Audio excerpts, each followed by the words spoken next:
خاص طور پر تشریف لائے ہیں. میں ان کا بہت ہی مشکور ہوں کہ وہ ہمارے ساتھ آج یہاں موجود ہیں.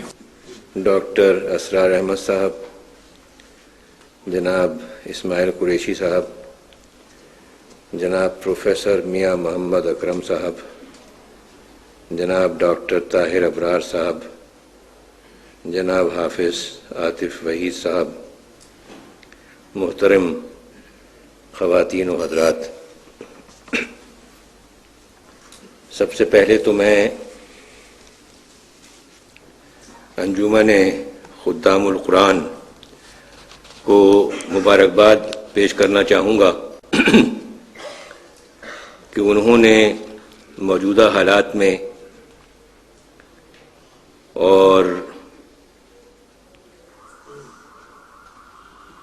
ایک ایسے وقت جبکہ یہ سود کا مسئلہ تقریباً پس پش جا چکا ہے، اس کو دوبارہ اٹھانے کی جسارت کی، اور جیسا کہ ہم سب حاضرین کی یہاں موجودگی سے ظاہر ہے کہ یہ الحمدللہ ایک نہایت کامیاب کاوش ہے، اور اللہ نے چاہا تو یہاں سے ایک اور ابتدا اس سلسلے کی اللہ پاک کی مہربانی سے برآمد ہوگی۔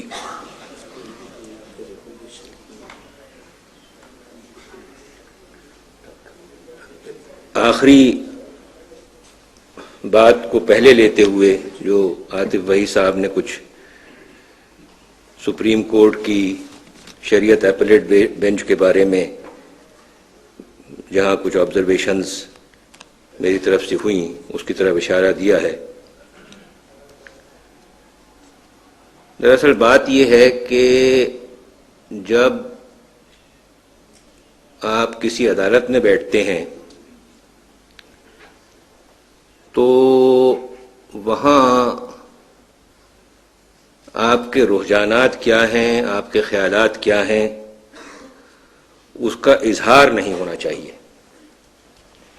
کسی بھی پارٹی کو کسی وقت بھی یہ احساس نہیں ہونا چاہیے کہ یہ جج ہمارے ساتھ ہے یا ہمارے خلاف ہے، اور اس کا بہترین طریقہ کار جو ہے وہ یہ ہے کہ ذرا سی بھی کوئی بات، ذرا سا بھی کوئی سوالیہ نشان ہو تو وہ بات کرنی چاہیے، اور اس کے بعد جب فیصلے کا وقت آئے تو جو بھی درست فیصلہ ہے وہ صادر کرنا چاہیے۔ تو دراصل یہی ہوا اس کیس کے اندر بھی، کہ کچھ سوالات تھے جو واضح طریقے سے اٹھ رہے تھے، وہ سوالات ان لوگوں سے بھی کیے گئے جو کہ سود کے خلاف بحث کر رہے تھے، اور پھر بعد میں ان سے بھی کیے گئے جو سود کے حق میں حکومت کی طرف سے بحث کر رہے تھے۔ اب میں جو آپ کی خدمت میں عرض کر رہا ہوں اس سے ابتدا کرتا ہوں۔ یہ ایک جرمن فلاسفر تھا، ہیگل، 1831 اس کی تاریخ وفات ہے، اور ہم آج مسلمان جس دور سے گزر رہے ہیں اس کی نشاندہی اس نے 19ویں صدی عیسوی کے اوائل میں اس طرح کی تھی۔ Islam has long since disappeared. Islam has long since disappeared from the stage of history. Islam has long since disappeared from the stage of history and retreated to Oriental ease and repose. Islam has long since disappeared from the stage of history and retreated to Oriental ease and repose. اس کا ترجمہ یہ ہے، عرصہ ہوا کہ اسلام تاریخ کے stage سے گم ہو کر، عرصہ ہوا کہ اسلام تاریخ کے سٹیج سے گم ہو کر مشرقی آرام و آسائش میں پسپا ہو گیا۔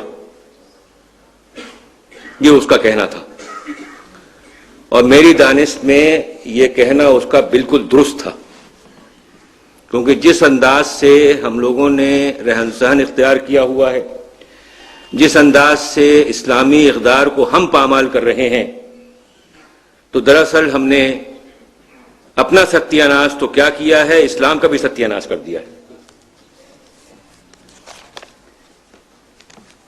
جہاں تک یہ آج کے ٹاپک کا تعلق ہے، ایک بہت ہی جامع ٹاپک ہے یہ اسلام اور بینکنگ کے سلسلے میں۔ اس کے 2-3 حصے ہیں، جس میں سے ایک حصہ ہے سودی نظام کے خلاف اداراتی اور قانونی جد و جہد کا منظر۔ میں اس سلسلے میں کچھ آپ کی خدمت میں عرض کروں گا۔ سب سے پہلی بات تو جو مد نظر رکھنی چاہیے وہ یہ ہے کہ پاکستان کبھی قائم ہی نہیں ہو سکتا تھا جب تک کہ اسلام ہمارا مذہب نہ ہوتا، اور جب تک کہ مسلمان منہاس القوم انڈیوائیڈڈ ہندوستان میں یہ محسوس نہ کرتے کہ وہ اپنے دینی اقدار کے اوپر مناسب انداز سے عمل پیرا نہ ہو پائیں گے۔ یہ وہ بنیاد تھی جس کی بنیاد کے اوپر کہ پاکستان کے لیے جدوجہد کی گئی اور جس کے نتیجے میں پاکستان وجود پذیر ہوا۔ ابتدا ہی سے اس طرح کی کوششیں ہونی شروع ہوئیں کہ یہاں پر جو سول سوسائٹی ہے وہ ایک اسلامک سول سوسائٹی کے انداز سے ابھرے، اور اسلام کے جو سوشل جسٹس کے اصول ہیں ان کو اس ملک میں رائج کیا جائے۔ اس کی سب سے بڑا ثبوت وہ قرارداد مقاصد ہے جو 1949 میں پاکستان کی کانسٹیٹیوئنٹ اسمبلی نے پاس کی۔ اس کے بارے میں اسما جیلانی کیس میں 1972 میں سپریم کورٹ آف پاکستان نے یہ کہا کہ یہ قرارداد مقاصد پاکستان کا گرون نارم ہے۔ یعنی یہ وہ زمانہ تھا جبکہ یحییٰ خان 1962 کا دستور ایبروگیٹ کر چکے تھے، مشرقی پاکستان ہم سے علیحدہ ہو چکا تھا، اور کوئی دستور اس ملک میں موجود نہیں تھا۔ اس وقت سپریم کورٹ نے یہ کہا کہ یہ 1949 کی قرارداد مقاصد پاکستان کا گرون نارم ہے، اور اگر ہمارے ہاں کانسٹیٹیوشن نہ بھی ہو تو اس ملک میں قوانین کی بنیاد اسی قرارداد مقاصد کے اوپر رکھی جانی چاہیے۔ اب اس میں بہت ساری چیزیں ہیں، لیکن بنیادی چیز جو ہے وہ یہ ہے کہ یہ ملک قائم اس لیے ہوا ہے کہ یہاں پر مسلمان اسلامی طرز فکر کی بنیاد پر اپنی زندگی گزار سکیں، اور یہاں پر اسلامک سوشل جسٹس قائم ہو۔ یہ بنیادی چیزیں ہیں، اور اس سے بھی بڑی ایک چیز یہ ہے کہ اس قرارداد میں یہ ڈکلیئر کیا گیا کہ sovereignty over the entire universe belongs to Almighty Allah، یعنی اصل حاکمیت اللہ پاک کی ہے۔ اگر اصل حاکمیت اللہ پاک کی ہے تو ہمارے تو سارے کام قرآن و حدیث کے مطابق ہونے چاہیے۔ تو یہ وہ قرارداد مقاصد ہے جو کارنر سٹون ہے پاکستان کے ہر کانسٹیٹیوشن کا۔ اس کو ریپروڈیوس کیا جاتا رہا ہر کانسٹیٹیوشن میں، اور اس کی بہت بڑی اہمیت ہے۔